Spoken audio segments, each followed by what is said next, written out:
We're heading for Komodo Island in Indonesia. Komodo is an island of mystery, almost mythical, because of its famous residents, the Komodo dragons, the largest lizard on the planet. They can grow 3 meters long, and the average adult weighs around 75 kilograms. But one hulking fellow tipped the scales at more than 166 kilograms, over 356 pounds. Enough to send chills up your spine when you know what these fearsome predators can do. Komodo is one of the 17,000 islands, large and small, that make up Indonesia. Around 2,000 people live here in wary proximity to one of the most ferocious carnivores on the planet.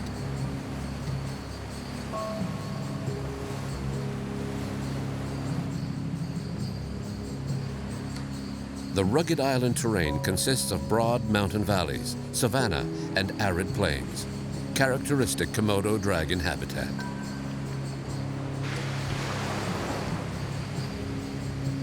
Surprisingly, scientists didn't officially discover the species until 1910, though we know that they've shared their island with humans for many hundreds of years.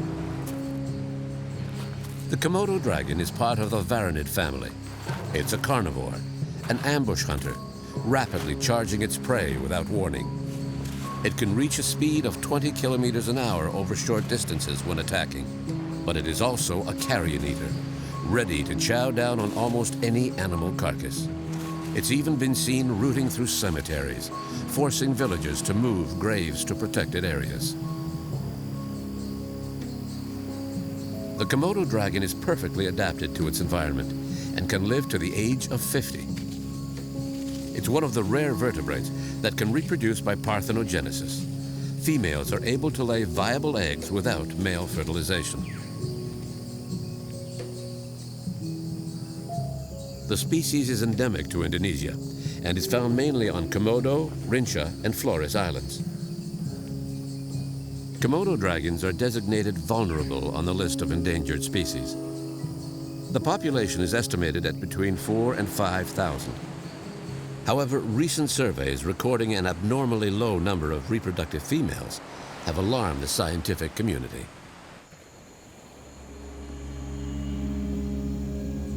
In 1980, a national park was created for their protection. Park authorities are mandated to protect the territory essential for their survival, as well as ensuring that the Komodo dragons and their human neighbors can safely share the island. Biologists monitor the Komodo dragon populations throughout the vast Indonesian territory. Ahmad and Denny work for a local NGO, and over the years, they've become experts in all things Komodo dragon.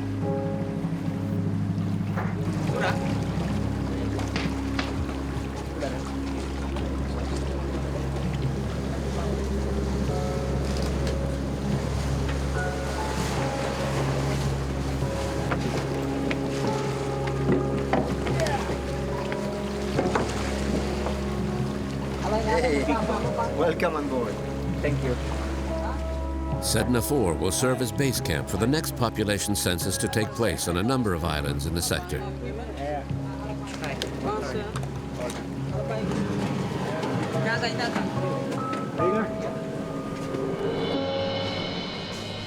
Okay, so here we are, the famous Komodo Island, Rinca. Where do you work mainly? We have 10 sites. So we work in Komodo Island, Rinca Island, Nusa Kode Island, and also Gilimotang Island. Basically what we're doing is this is a collaboration project between the national park and our organization. How many people work with your team?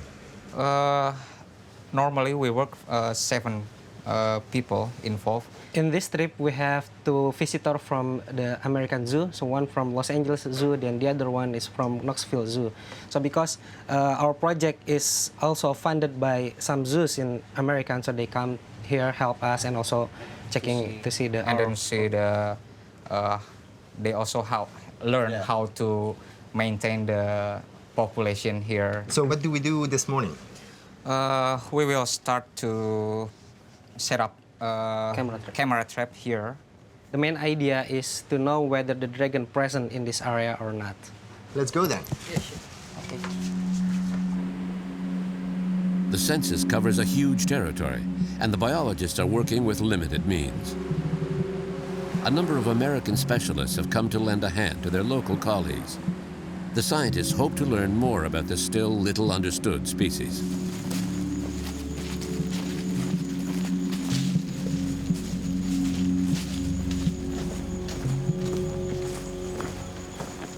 This place is unique. Every time I wake up in the morning and I walk outside, I see something that I've either never seen before or only seen on TV, you know, only read about. It's truly like waking up in Jurassic Park. Ahmad and Denny's work so hard. Their work ethic is unparalleled, and I feel like they have a really good understanding of what to do to fully understand Komodo dragons. That's the first site? Yeah, this is our first site. Label, Mas? Udah.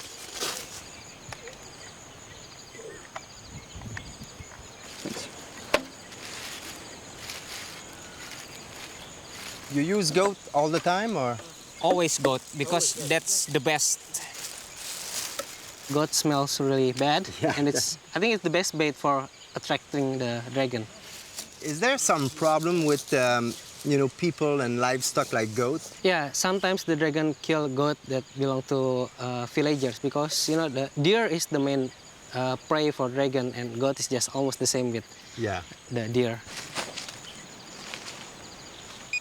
So we're taking the trial shot just Yep. to make the frame is, yeah, the bait is on frame.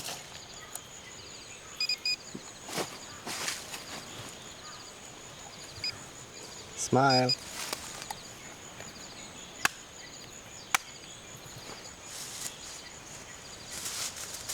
So you use that for the smell around? Yeah, yes, it's to attract the dragon. The dragon have very good sense of smells. They could smell for up to 1 kilometer.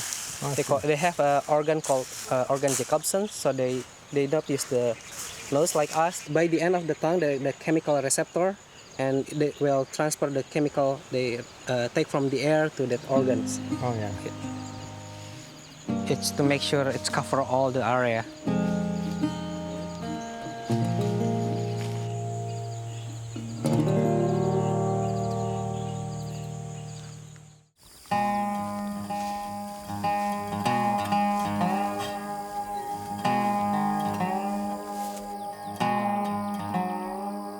On Komodo Island, the favorite prey are deer, goats, and water buffalo.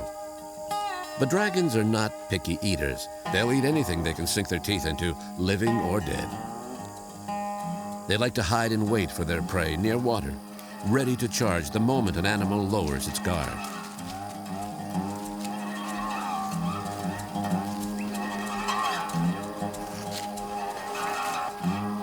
On the exterior, they seem like this otherworldly, you know, anachronistic creature that still exists on this earth.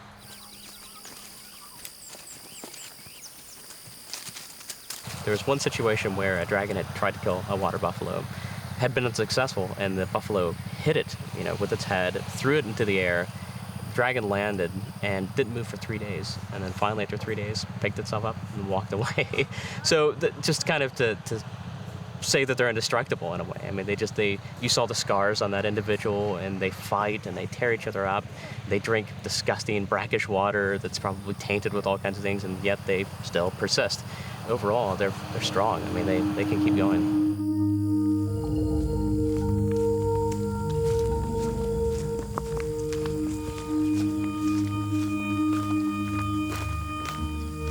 The biologists have set up a number of motion detector cameras all over the area. The smell of decomposing goat meat attracts the dragons within camera range, and their visit is documented. Ooh. No doubt about the smell.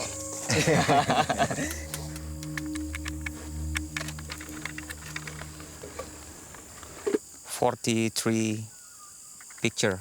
Oh. So This is last one when we arrived.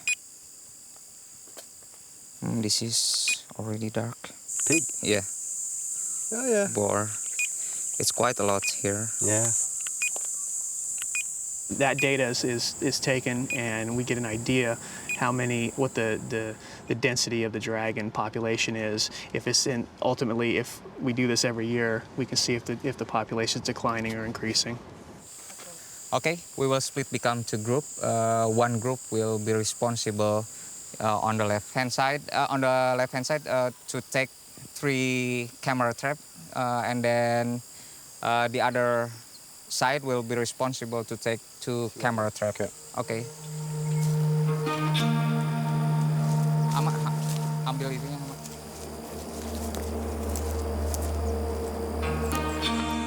Denny leads the way. We have to keep our eyes open because dragons are experts at camouflage.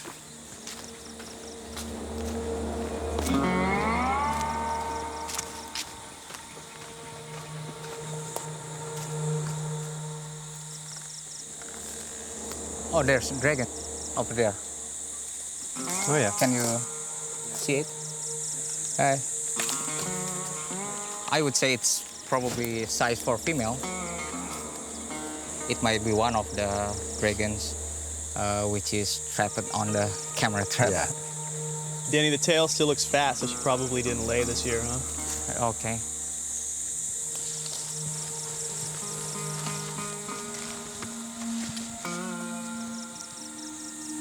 So this is a female. We think it's a female. She's not very big. In fact, she's probably about my height.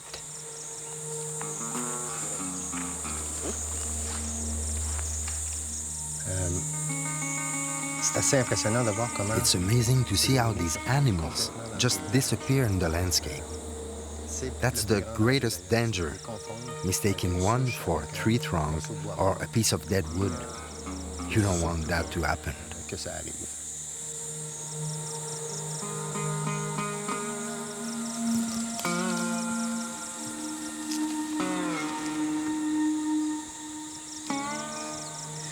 Based on her body condition, she's probably hasn't laid eggs this year. She's still got a lot of fat store in her tail.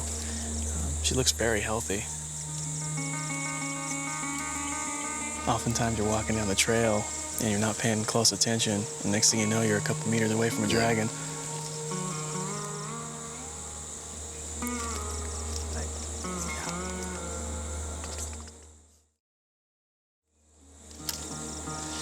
Beautiful animal. Great to see. When hungry, dragons will go for any animal around, including their own young. There is kind of like shift between adult activity and hatchling activity. So in the morning, early in the morning when the adult one active, all the baby will be on the tree just to avoid cannibalism. Yeah. And then once the big dragon just slug just because too hot, and then they can go to the ground. Okay. That's what we found so far from radio tracking study. Sometimes I would say female also, if the male can have opportunity, they will kill the female. That's right. That's happened in the zoo also. Yeah. Yeah. Is there something that they don't eat? Everything that only vegetables. Everything. They are top carnivore here. The Indonesian government and the Indonesian National Park Service protect the dragons very well. It's the poaching, actually, of the prey items, the deer, the Sunda deer. They're a source of food, and without the deer, the Komodos would struggle.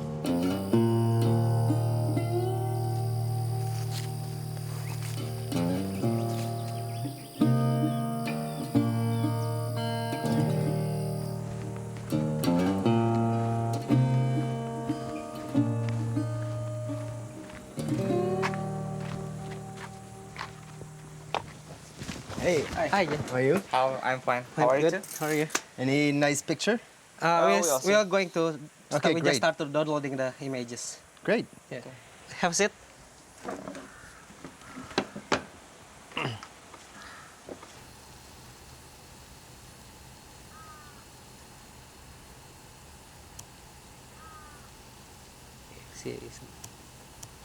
Wow, It's big one. that's a big one. Very big. It's healthy. That's big. Big. Healthy as well. Yes. So this camera is record not only dragon but any animals that any movement. Too big. Chicken. chicken. Jungle fowl. Can you do some photo ID with dragon to recognize them? I suppose it's when they very- have big scar, but it's too difficult. It's very difficult. You know, there are some researchers use the camera to trying to identify how many dragon individual. They trying to use the mark recapture method. Yeah. Because I think it's only could be done to animal that can be distinguished by the images pattern, For like example, tiger. tiger, Yes. and also the rhino.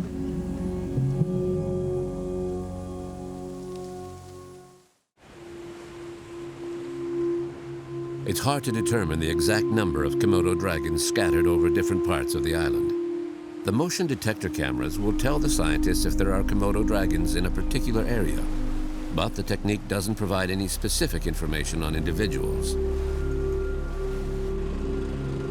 If biologists want to follow the development of specific Komodo dragons over time, they have to capture them. A number of dragons have small transmitters implanted under the skin that identify and differentiate them.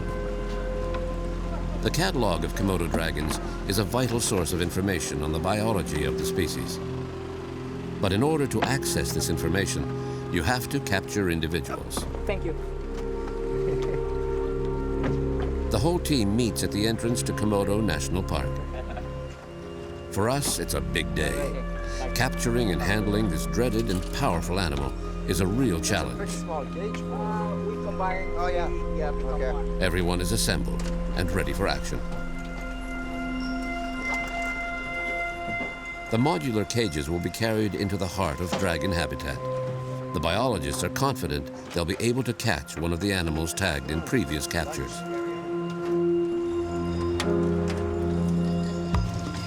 So these are the cages used to trap the Komodo dragons. They have just arrived from the village, so we'll take them up to the site.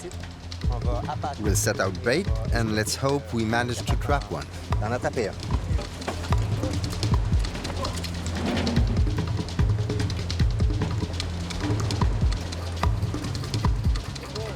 Recapturing dragons is the only way to monitor the development of individual animals. And population monitoring allows biologists to track the animal's health over time and observe the growth of the Komodo dragons in ideal conditions. The national park is the last peaceful haven for this endangered species.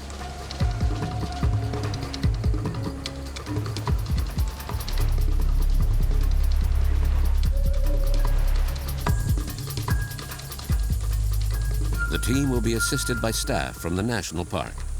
These park wardens have enormous experience in dragon territory and know how to react in the event of an attack. But no weapons. They defend us using only sturdy forked sticks to push the dragons away. One trap will be set up here. Okay.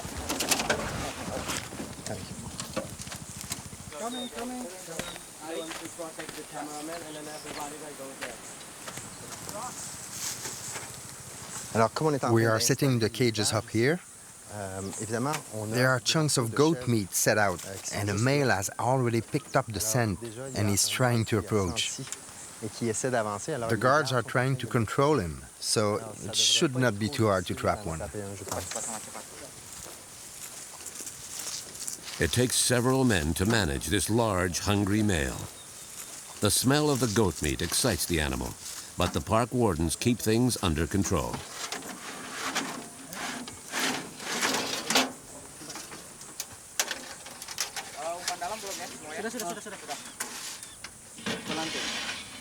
There are 3 bait that we put. One is in the front, the other one in the middle part, and the other one is tied to the string, the mechanical, so it's activated. So when the dragon came, they will grab the first one, the second one, and when he grabs the third one, he can lift the traps and wait the dragon come. Okay. Everything's ready. The signal's being given. Now the wardens can get out of the way of the increasingly famished dragon.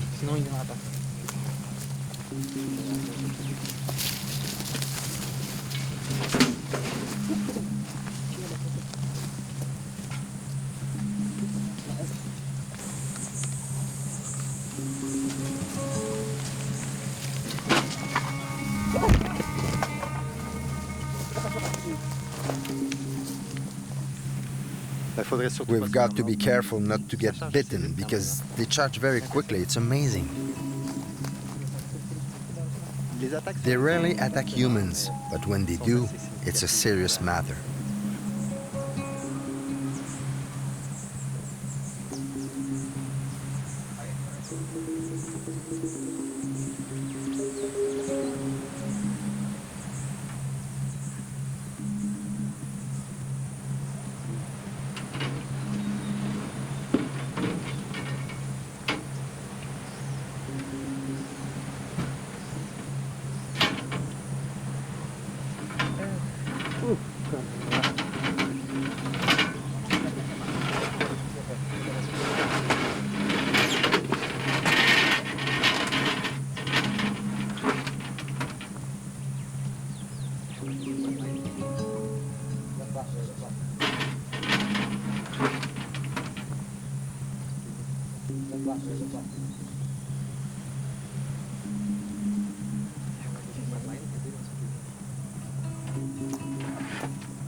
What's the plan? We will open the door.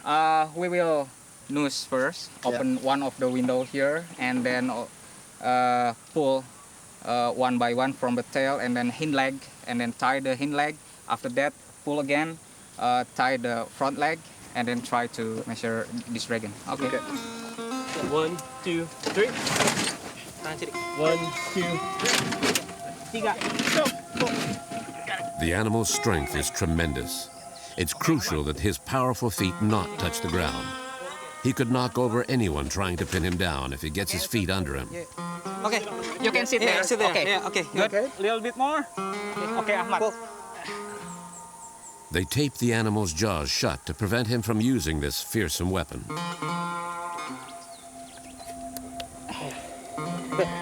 Karung. Okay, sidik lepas. Sidik kelas. Now we're gonna check the dragon whether it's been tagged or not. So we usually put the tag on the right hind leg. So you're gonna check it with this thing. Yep. Yeah, so it's already. Okay. There's already ID. And I'm gonna check. So can help. Yeah. 000 643 58BA. So we're gonna check the record. Whether it's from this island or from other islands, just make sure. Yeah. The first time we catch this animal is on 2004, so it's 10 years ago. What is the weight or the length? Total length, total body length? Only 10 kilograms. 10 kilogram. Wow. It's still. Now it's. I would say still this young. is 60 kilogram. We'll see later. Yeah. We will And see. the total length is only 1.8 meters. We have to measure the snout vent length because if the total length is important, but just because the dragon is not regenerate their tail, so this is the important one. Can you Hold here. Okay, thank you, Zhang. 133.5.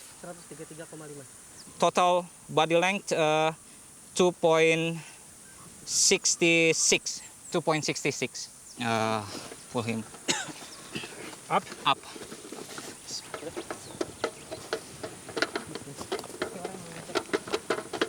Okay, one little moment. Okay. 1, 2, 3.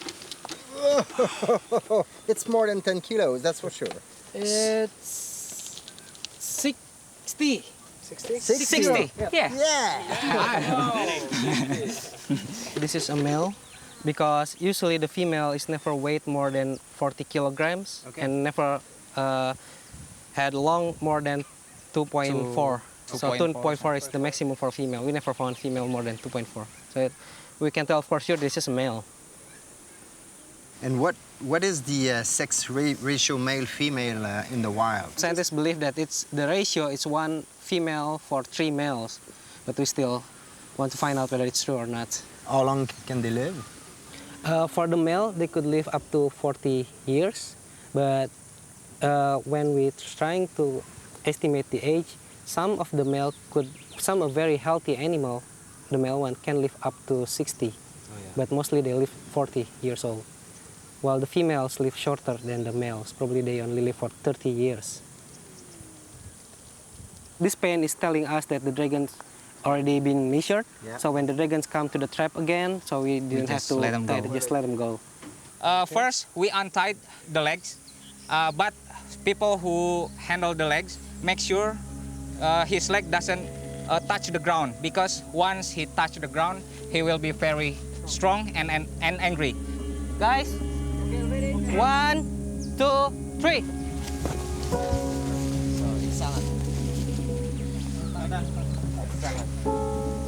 He's angry. He's angry, eh?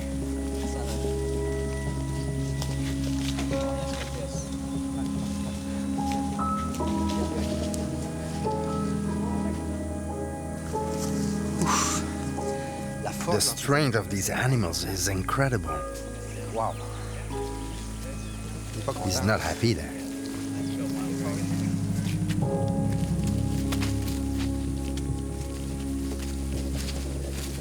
This Komodo dragon can now return to the peaceful forest of the park.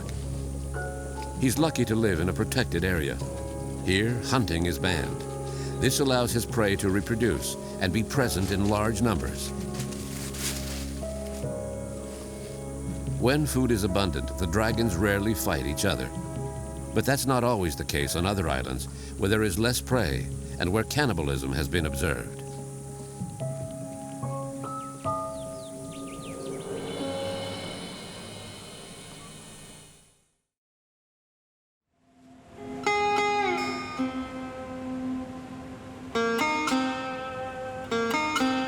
Komodo dragons do not live solely in protected parks where human activity is strictly regulated. In some areas, dragons and villagers have to share space, and it isn't always easy.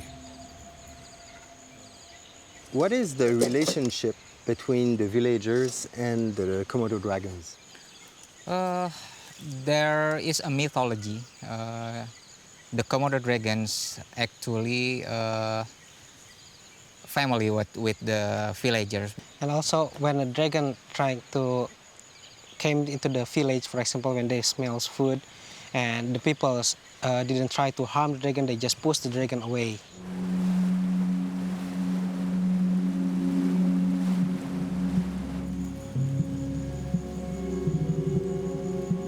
We stopped at one of the small, isolated villages where people have to interact with Komodo dragons.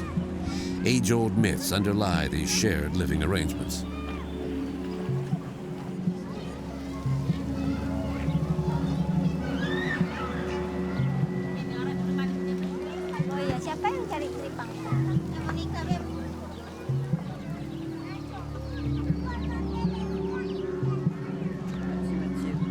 Nice to meet you.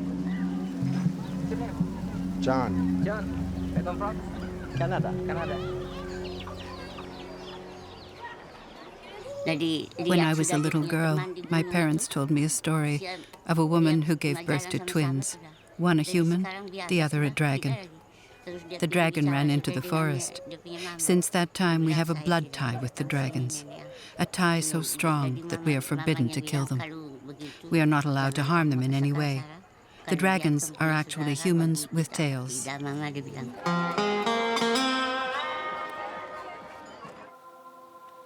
These widespread beliefs provide a level of protection for the dragons.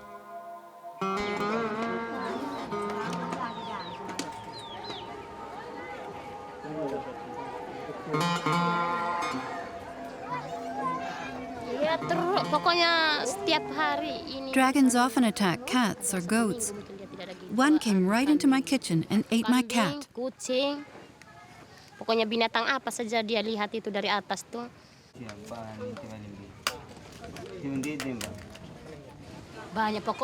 Traditionally, all families kept goats. Not anymore, though. because they'll just get eaten by dragons. Tapi habis. Bagus. This is where the dragons live. It's their home. And that's just fine because tourists come here to see them. Kalau dia ganggu kita kan kita usir sejak. It's fine with me if they attack cats, chickens, and goats, but not our children.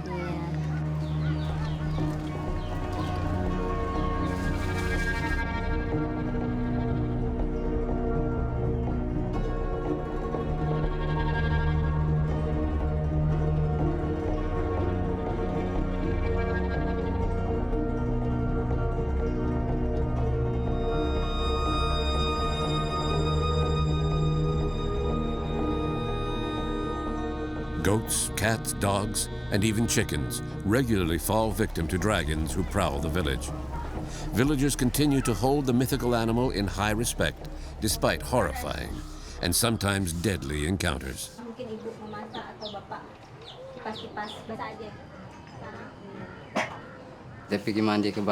It was a Friday. The children were all making their way home after a day at the beach.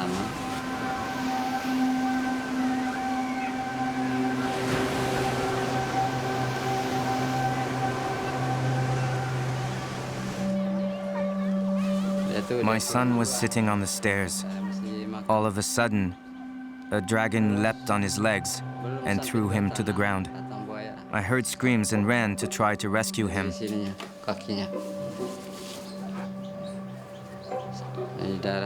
When I got outside, there was blood everywhere. His belly had been ripped open.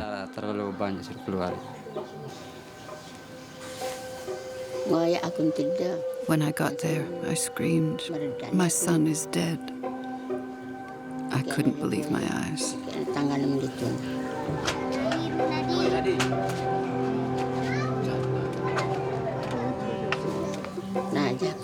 I felt his last breath, and I fainted. When I woke up, my child's body looked like the carcass of a dead animal.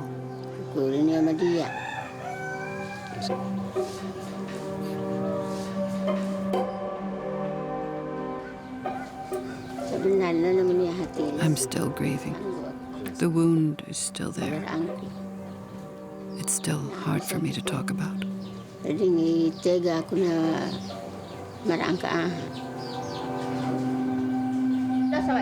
usah takut.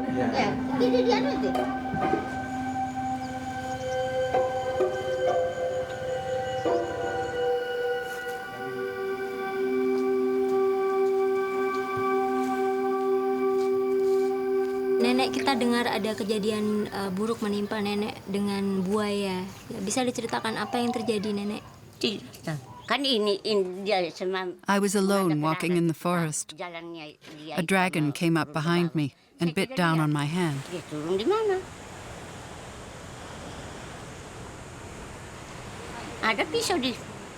I had a knife, but I didn't use it. I didn't want to hurt it. He's a member of my family. I started kicking him to defend myself. Eventually, some people from the village came to help me. They got me to the hospital. I stayed there for a week. Is it still very painful today? The nerves were damaged. You can see, this is where he grabbed me. When I move my hand, it's still painful. But I have to keep working to survive.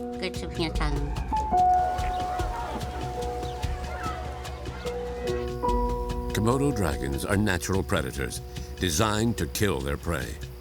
That's why they're at the top of the food chain. They've been on the island much longer than humans have. They lived in ecological balance with the other species in their ecosystem before their territory was occupied. For them, hunting for food is essential for their survival. It's also the role they play in nature, their vital function within the great chain of life.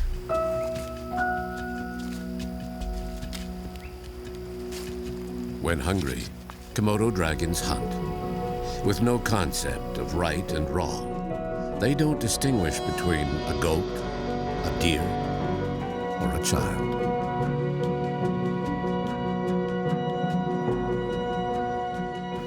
The dragon was 3.5 meters long. The next week, guards came and took him to another island. I can't blame the dragon. It was my son's destiny. That's all there is to it. Every Friday I think about it. I pray that my son is happy where he is.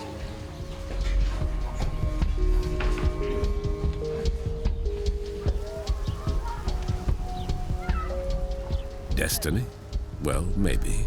When individual lives are ruled by a society's values and beliefs. In the past, goats were sacrificed as offerings to satisfy the appetite of the predators and ward off attacks. But animal protection groups oppose the practice, declaring it cruel and immoral. So the children have learned to be wary of the Komodo dragons, who share their village, their playgrounds, their daily lives. But an ambush can happen anytime.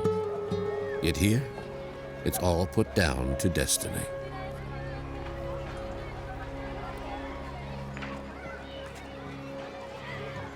Villagers built a wall to protect the schoolyard.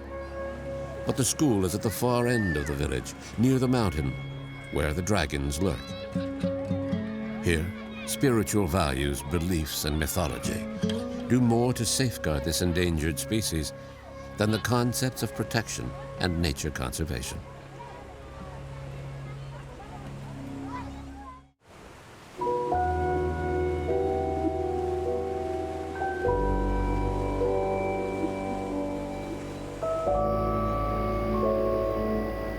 Did you have any incident yourself? Were you bitten by a dragon before?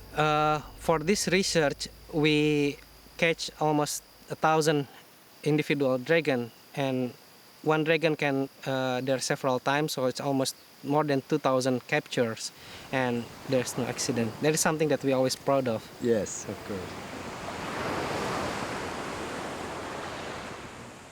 I think as long as we respect wild animal as wild animal, it won't become a big problem. So we can learn how to catch the dragon, safe for the dragon, and then also safe for researcher also.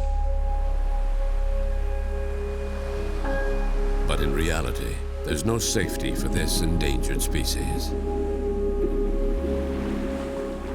I would say their biggest threat would be any kind of loss of interest. This park is good and it's stable right now, but I would say if people tend to stop being interested for whatever reason, I worry that they may not protect them as well as they should. They may not be as vigilant in protecting them, and that could be a problem.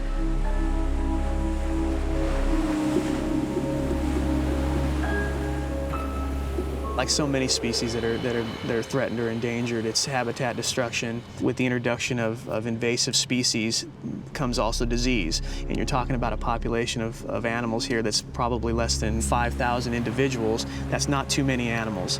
So if a disease, was introduced to the islands, they could quickly be wiped out. Despite the many threats to its precarious existence, no one wants to see this extraordinary carnivore disappear. The Komodo dragon represents much more than a formidable predator within an ecosystem. Here, it's considered a full member of the family of living beings. Only time will tell if these traditions can spare the largest dragon on the planet from extinction.